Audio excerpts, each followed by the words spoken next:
संघ में जितने भी महान पुरुष संत गुरु यहाँ पहुंचे हैं, उनको भी दोनों हाथ जोड़ के मैं सतनाम सत साहिब करता हूं। और मैं महाराज जी से प्रार्थना भी करता हूं कि हमारी उम्र भी इनको लग जाए, ये दीर्घायु और समाज को इसी तरह से सही रास्ते पे ले जाने का काम करे। ऐसी भी मैं सदगुरु महाराज से प्रार्थना करता हूं। और यहाँ उपस्थित मेरे सामने इस क्षेत्र के बहुत सम्मानित, समझदार, जिम्मेदार, ज्ञानी नौजवान, बड़े बुजुर्ग, माताएं बहनें, छोटे बच्चे, छोटी बच्चियां, पुलिस के भाई, मीडिया के साथी, मैं आपका भी बहुत बहुत धन्यवाद करता हूं। मुझे बहुत सारी बातों पे आपसे बात करनी है, लेकिन ये कहा गया है कि व्यक्ति को सच बोलना चाहिए, चाहे तलवार क्यों नहीं गर्दन पे आ जाए। अगर आप तलवार के डर से झूठ बोल बैठे तो फिर आप कभी सत्य के मार्ग पे नहीं आगे बढ़ पाए। अच्छा मौका है, मैं सच बोलूंगा और उम्मीद करूंगा कि सच लोगों को सुनने की आदत भी हो। प्यारे भाइयों, जैसा संतों ने कहा ये सत्संग है, तो मेरा आपसे पुनः एक बार आग्रह है कि आप जहां आपको जगह मिले बैठ जाओ। मुझे दोबारा किसी को नहीं कहना पड़े कि आप बैठ जाओ, ना मैं दोबारा किसी को कहूंगा। मैं भी आदत से मजबूर आदमी हूं, किरदार से भी मजबूर हूं।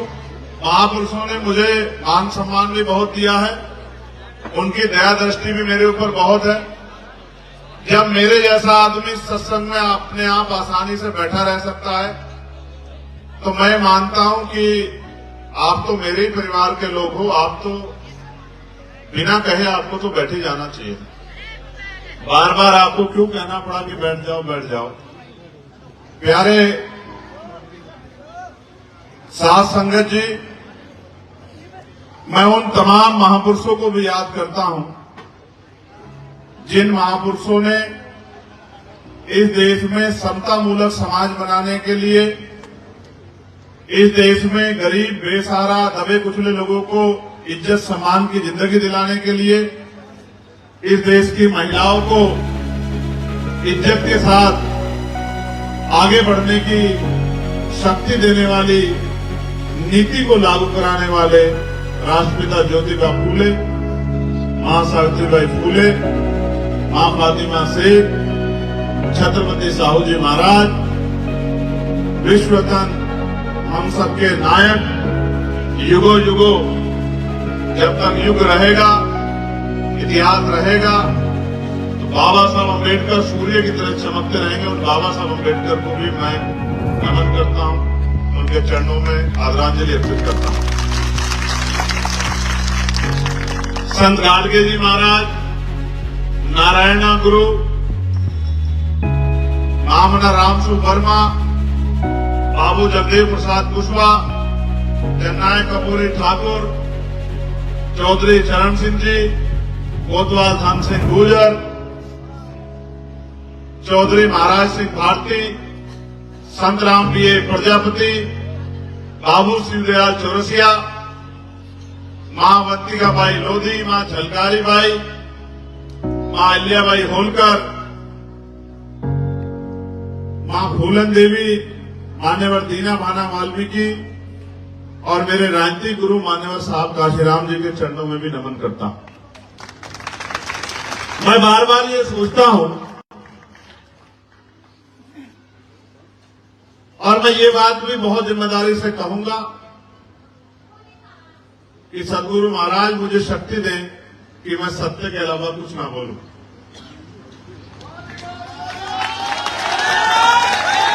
मैं बार बार ये सोचता हूं कि जब इस देश में राजतंत्र था, तो जिन लोगों को बराबर के हक अधिकार नहीं मिले थे, उनको गरीबी, बेबसी, लाचारी, बीमारी, तमाम तरह का अपमान, तकलीफ के साथ जीना पड़ता था। ये उनके भाग्य में लिखा हुआ था, क्योंकि राजशाही थी। राजशाही में जो राजा कहता है उसी को सत्य मान लिया जाता है, उसी का पहरा दिया जाता है। राजा दिन को रात कह दे तो रात मानी जाती है, रात को दिन कह दे तो दिन माना जाता है, क्योंकि उसमें जनता की बात कोई मायने नहीं रखती है, उसमें राजा की बात ही सर्वोपरि होती है। राजा के अपराध भी माफ होते हैं और प्रजा पे राजा के द्वारा थोपी गई हर नीति को प्रजा को मानना पड़ता है। लेकिन सम्मानित मुझसे बड़े मेरे हम उम्र साथियों, मुझसे बड़े सम्मानित मेरे बड़ों, जब मैं गांव देहात में जाता हूं, संत यहां बैठे हैं, महात्मा महिपाल दास जी,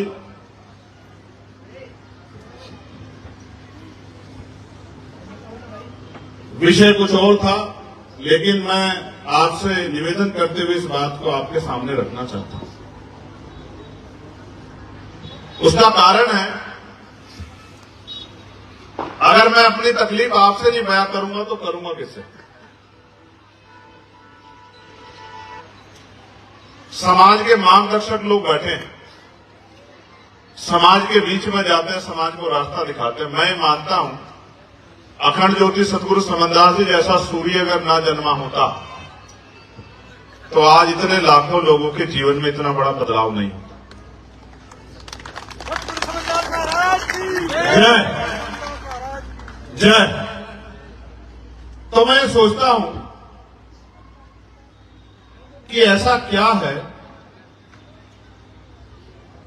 कि आज भी इस देश में एक बहुत बड़ी आबादी रोटी, कपड़ा, मकान, स्वाभिमान, सम्मान, हक अधिकार के लिए लड़ रही है, जिनके घर देख के, जिनके हालात देख के ऐसा महसूस होता है कि ये आज भी इंसान जैसे सुधार नहीं ले पाते।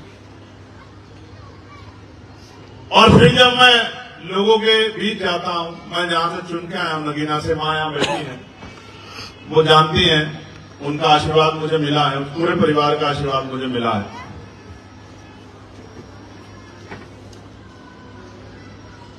आज भी जब जाते हैं तो उनके कपड़े देखते हैं, गरीब लोगों के फटे हुए, उनके घरों के हालात देखते हैं, उनके खाने के बर्तन देखते हैं, और जो घर के हालात होते हैं, रहने की जगह, सोने की जगह, तो ऐसा लगता है कि ये एक अलग दुनिया है, और जहां से हम लोग घूम रहे हैं, मिल रहे हैं लोगों से, वो एक अलग दुनिया। एक ऐसा भी समाज है देश के अंदर जिनके यहां 50 तरह का भोजन बनता है, और 50 में से कोई एक भोजन पसंद आता है, उसको खा लेते हैं, 49 तरह का भोजन कूड़े में चला जाता है। सच तो यह है कि उनके कुत्ते भी, उनकी बिल्लियां भी, उनके चिड़िया तोते भी हमसे, जो बहुत बड़ी आबादी देश में रहती है, उससे अच्छा भोजन खाती है। उनके यहां जो कुत्ता वो पालते हैं, उसको बढ़िया दूध पिलाते हैं कि कुत्ते का पेट ना खराब हो जाए, बीमार होने पे बढ़िया दवाई कराते हैं, गर्मी आती है तो उसके लिए एसी लगाते हैं, बढ़िया बेड सजाते हैं, सर्दी आती है तो उसके लिए उसको स्वेटर जैसी पहनाते हैं, गद्दों की व्यवस्था करते हैं, कंबल की व्यवस्था करते हैं। और एक तरफ वो लोग हैं जिनमें से मैं भी, अब तो मुझे तनख्वाह मिलने लगी है और मेरे ऊपर समाज का बड़ा आशीर्वाद है, मैं इस बात को स्पष्ट तौर पे कह सकता हूं। एक तरफ वो लोग भी हैं जो एक जर्सी में पूरा साल काट देते, एक जैकेट में पूरा साल काट देते, वो लोग भी हैं। तो हम लोग प्रदेश भर में, देश भर में जाते हैं, कहीं कहीं झुंड जाती होती है, लोगों की आवाज बनते हैं, लोगों को न्याय दिलाते हैं, लोगों की तकलीफ दूर करते हैं। तो मैं शुरुआत सहारनपुर से करूंगा। मुझसे जेल में लोग पूछा करते थे कि चंद्रशेखर भाई, हमारा आंदोलन सहारनपुर में कैसा रहेगा? ईमानदारी की बात बता रहा हूं, मैं सतगुरु समनदास जी महाराज का शपथ लिया व्यक्ति हूं, मैं झूठ नहीं बोलता हूं। तो मैं कहता था हमारा आंदोलन सबसे कमजोर सहारनपुर में रहेगा। तो बोले क्यों साहब, शुरू तो यहां से हुआ। मैंने कहा शुरू यहां से हुआ है, लेकिन यहां का कोई आदमी निकट भविष्य में काम नहीं करेगा। यहां हर आदमी चंद्रशेखर होगा और वो सबको यही बात कहता फिरेगा कि हम चंद्रशेखर हैं, हम चंद्रशेखर के साथी हैं, हम चंद्रशेखर के घर के हैं, हम पुराने साथी हैं। काम कोई नहीं करेगा, काम वहां आगे बढ़ेगा जहां काम करेगा। इस मंच पे जितने नेता लोग बैठे हैं हमारे 99% गांव की शक्लें नहीं देखते हैं। मैंने जीवन में ये देखा है और महसूस किया है। मैंने जीवन का मेरा अनुभव है कि गुरुओं के सामने बैठ के सीखा जाता है, गुरुओं के पीछे बैठ के आज तक इतिहास में कोई सीख नहीं पाया। जब गुरु गद्दी पे विराजमान होते हैं तो गुरु की तरफ पीठ करने वालों को कभी आगे बढ़ने का रास्ता नहीं मिलता है। जब गुरु गद्दी पे होते तो गुरु के चरणों में, गुरु के सामने जो होता है, गुरु की वाणी को जो ग्रहण करता है उसी को रास्ता मिलता है, वो आगे बढ़ता है। जिसकी पीठ गुरु की तरफ को होती है तो उसके हिस्से में कभी सम्मान नहीं आता। आज ये इतने बड़े हो गए हैं, यहां से 50 लोगों ने चिल्लाया बैठ जाओ बैठ जाओ बैठ जाओ, इनमें से एक आदमी उतर के नहीं गया कि जाके मैं अपना कोई काम देख लूं। इनको पता है कि मैं यहां बैठा हूं।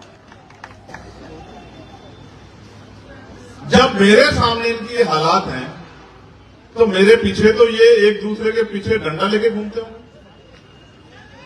मैं ये बात बहुत दिन पहले कहता था और यही शामली वाले हमारे नीटू भाई आज यहां साथ आए नहीं है। एक दिन मीटिंग में उन्होंने मुझसे पूछी, मैं जेल में बैठा हुआ था 16 महीने जब जेल में रहा, कि भैया, मैंने कहा मेरी बात पत्थर की लकीर है, सहारनपुर मेरा सबसे कमजोर रहेगा और जिस दिन ताकत बन जाएगी सहारनपुर मेरा कीड़ा हो जाएगा, यहां पत्ता भी मेरे बगैर नहीं हिलेगा। मेरी बात को याद रखना।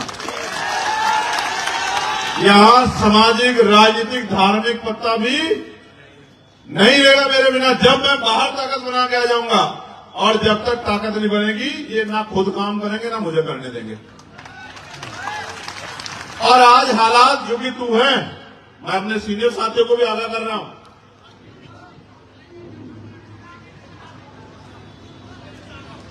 चंद्रशेखर मां के पेट से जन्म नहीं लेते, चंद्रशेखर संघर्ष से पैदा होते हैं। अगर चंद्रशेखर बनना है तो जान को दांव पे लगाने की हिम्मत पैदा कर दो, गुर्दा पैदा करो कि जान को दांव पे लगा। अगर कुछ पाना चाहते हो तो कुछ खोना सीखो।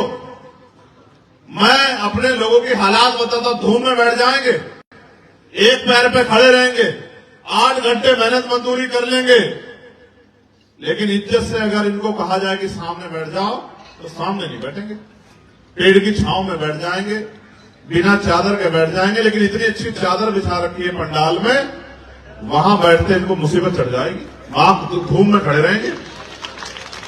मैं तो जानता हूं ना, मैं पैदा हुआ हूं यहां, मैं जानता नहीं हूं यहां। ये तो संतों का आदेश है, मैं इनके आदेश को टाल नहीं पाता। मेरे साथ इतनी कमजोरी है क्योंकि गुरु गद्दी की शपथ है, संत बड़े हैं, उनका सम्मान हमेशा होना चाहिए, उनके आदेश का पालन होना चाहिए। इसलिए जितनी सदगुरु समदास जी नाम लेवा संगत है वो हमारे सरमाथे हैं, जितने सारे संत हैं वो हमारे सरमाथे हैं। उनकी अच्छा बुरा, उनका डांट, उनकी गाली भी हमें सरमाथे स्वीकार है, हम उसके कभी खिलाफ जा नहीं सकते। गुरुओं की सुननी भी चाहिए। लेकिन जो लोग मुझे नेता मानते हैं, जो लोग मेरे जैसा बनना चाहते हैं और उनके हालात क्या है, मुझे आज उनके ऊपर शर्म आ रही है।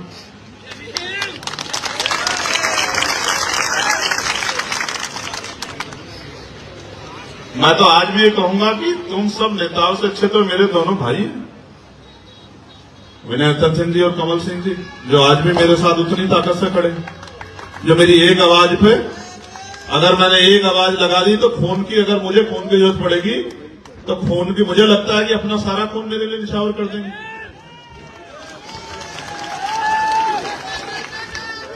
प्यारे साथियों, मैं बहुत लोगों की गारंटी नहीं लेता हूं, लेकिन मैं आपको एक वचन देकर कह सकता हूं, जब तक हम भाई हैं और हमारे खून में, शरीर में लहू का आखिरी कतरा है, हम अपने प्राणों को बलिदान कर देंगे, लेकिन आपके सम्मान स्वाभिमान से समझौता नहीं करेंगे, याद रखें।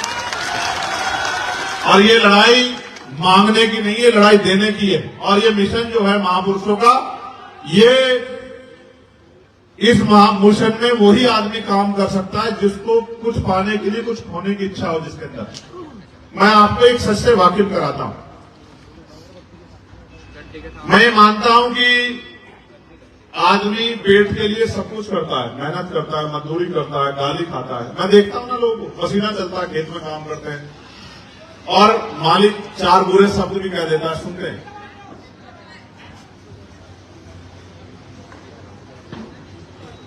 किस लिए?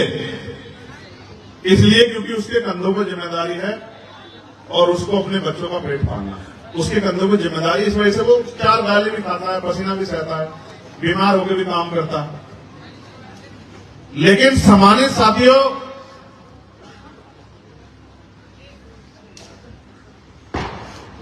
हम 8 घंटे मेहनत मजदूरी करना सीख गए, लेकिन हमारे महापुरुष ये कह के गए हैं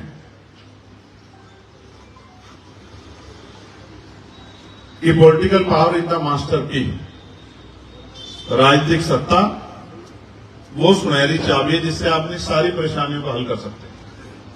मैं आपको गारंटी देता हूं, आप मुझे परेशानी बता दो, जितने लोग बैठे हैं कागज पे लिख के दे दो, और जिस दिन राजकाज बनेगा, एक मरे हुए आदमी को जिंदा करने के बजाय जितनी आपकी समस्या है वो मुझे आप लिख के दे देना। मैं जिस दिन राजकाज बनेगा पहले दिन आपकी सारी समस्या दूर कर दूंगा।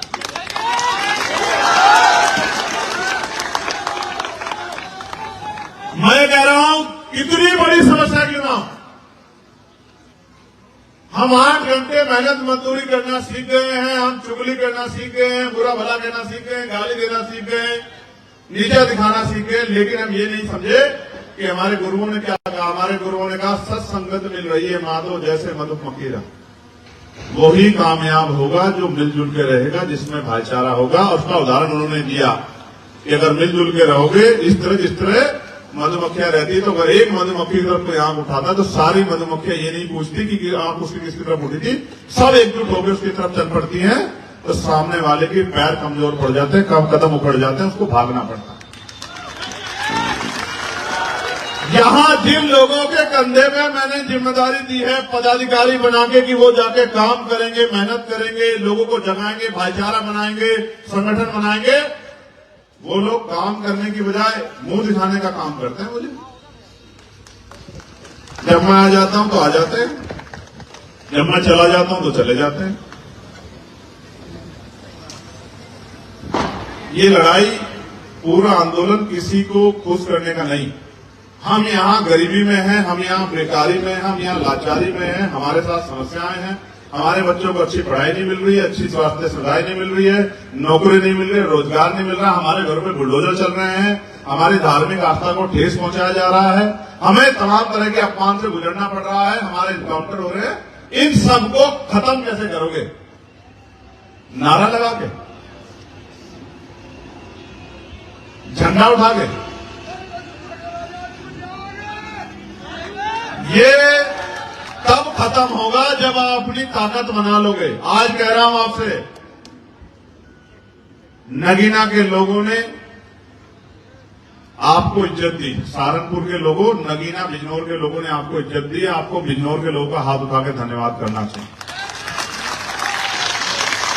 मैं सांसद चाहे नगीना से बना है, देश के किसी भी कोने से बनता है, ये इज्जत सहारनपुर के लोगों को दी है। लोगों ने सहारनपुर पे भरोसा किया, सहारनपुर के खून को अपना खून माना। आपकी जिम्मेदारी बैठती है कि आप अपने क्षेत्र में ज्यादा काम करो। आज यहां हजारों की संख्या में, अगर आप दिन में 1 घंटा भी मेरी बात पे पहरा दो और काम करो जाके, तो मैं लिख के देता हूं।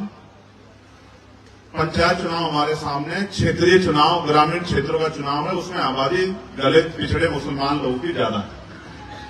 और जिसका बटन दबेगा, जिसकी मोहर लगेगी, उसकी ताकत बनेगी, और जिसकी ताकत बनेगी उस पर बजट आएगा, और जिस पे बजट आएगा वो ही विकास करा पाएगा। बाकी लोग बैठ के तमाशा देखेंगे।